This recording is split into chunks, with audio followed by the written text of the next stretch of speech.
Halo,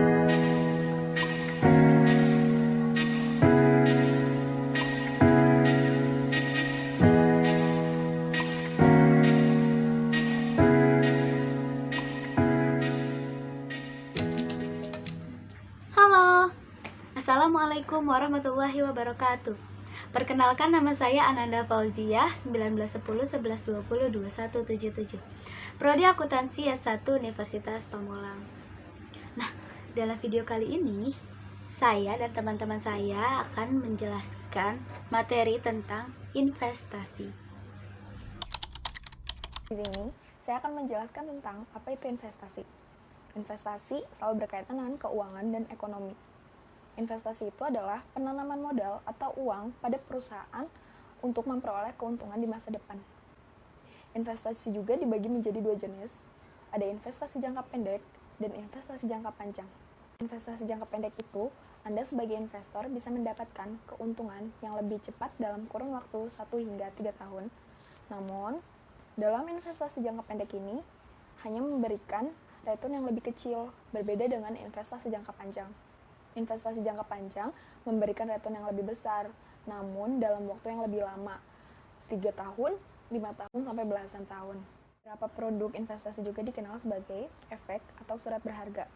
Berdasarkan teori ekonomi, investasi itu berarti pembelian dari modal barang yang tidak dikonsumsi, namun tetap digunakan untuk produksi yang akan datang, seperti rel kereta api dan pabrik. Ada juga bentuk investasi. Ada investasi tanah, investasi pendidikan, investasi saham, dan investasi mata uang asing. Selain investasi membawa penghasilan untuk seseorang, investasi juga membawa resiko keuangan jika investasi tersebut gagal.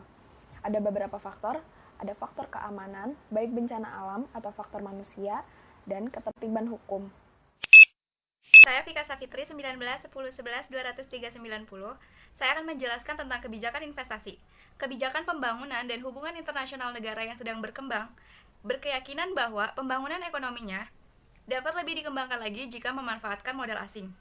Modal asing tersebut harus dimanfaatkan ke dalam sektor-sektor produksi guna menopang perekonomian nasional. Penanaman modal asing ke negara yang sedang berkembang pada prinsipnya menganut 4 fase penting, yaitu ekonomi, politik, hukum, dan keamanan. Mengundang investor asing bukanlah hal yang mudah. Paling tidak harus ada sesuatu yang ditawarkan kepada mereka sehingga menjadi daya tarik tersendiri bagi para investor. Salah satunya dengan pemberian fasilitas. Salah satu fasilitas penanaman modal sesuai dengan Undang-Undang Nomor 25 Tahun 2007. Yang pertama, hak atas tanah yang terdiri dari hak guna usaha selama 95 tahun, hak guna bangunan selama 80 tahun, hak pakai selama 70 tahun. Yang kedua, fasilitas imigrasi yang terdiri dari investor dan tenaga kerja asing. Yang ketiga, insentif fiskal yang terdiri dari pengurangan pajak penghasilan dan keringanan bea masuk atas impor barang, modal, mesin, atau peralatan untuk keperluan produksi. Wabah COVID-19 telah memberikan dampak yang sangat serius di seluruh negara yang ada di dunia ini, termasuk negara kita, Indonesia. Pengaruh yang ditimbulkan bukan hanya di satu bidang saja, namun hampir seluruh aktivitas yang ada. Adanya berbagai pembatasan di suatu negara yang terimbas pada aktivitas ekonomi. Salah satu aspek perhatian di tengah merebaknya virus corona adalah investasi. Badan Koordinasi Penanaman Modal atau BPKM sendiri telah mengakui bahwa virus corona atau COVID-19 adalah ancaman serius, cepat atau lambat mempengaruhi stabilitas suatu negara, termasuk Indonesia. Menurut Rizal Kalvari Marimbo, anggota Komite Investasi Bidang Komunikasi dan Informasi BPKM, penurunan nilai investasi akan sangat kentara jika dilihat dari hubungan perdagangan yang melibatkan negara-negara epicentrum COVID-19. Salah satunya adalah RRT. Adanya pembatasan lockdown membuat aktivitas perdagangan terdampak dengan nilai kerugian yang tidak sedikit. Kegiatan ini mencakup aktivitas bisnis yang berkaitan dengan pasokan bahan material yang berhubungan langsung dengan RRT, baik ekspor maupun impor. Potensi dampak investasi di Indonesia bisa mencapai triliunan rupiah.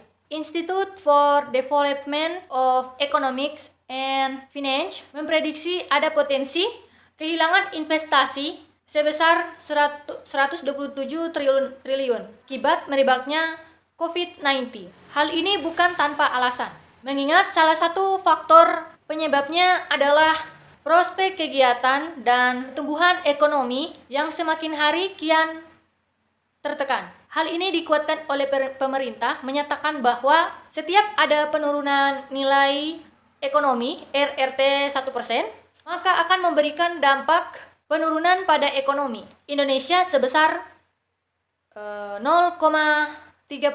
Melihat situasi yang terus berkembang, bukan tidak mungkin ekonomi RRT bisa merosot sampai pada level 5% pada tahun 2020. Dari penjabaran di atas bahwa pelaku investasi atau investor untuk tetap menjaga, mengikuti, dan menganalisis perkembangan COVID-19 dengan pengamatan dan perhitungan yang tepat. Total kerugian dan dampak buruk dapat diminimalisir sekecil mungkin.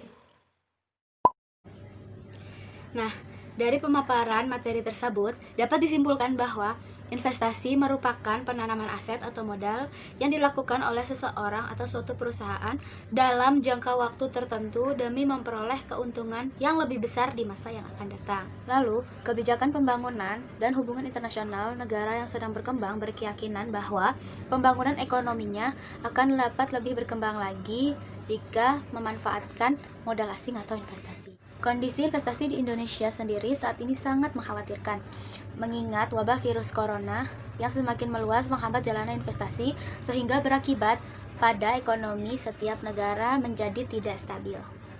Sekian pembahasan kami mengenai investasi. Semoga bermanfaat bagi kita semua. Kurang lebihnya mohon maaf. Wassalamualaikum warahmatullahi wabarakatuh.